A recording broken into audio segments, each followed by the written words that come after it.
In this video I'm gonna show you how fast forward a video in CapCut video editing app. It's a super easy process to learn it. Watch the full video. First of all, you have to open your CapCut video editing app. Then tap on New Project. Now from here, select your video. Then tap on Add. By following this, your video will be imported to the app.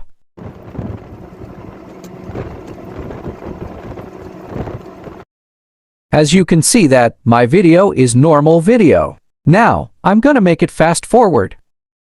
At the tools bar, you will see Edit button, tap on it. After that, you will see Speed button, tap on this. Now tap on Normal.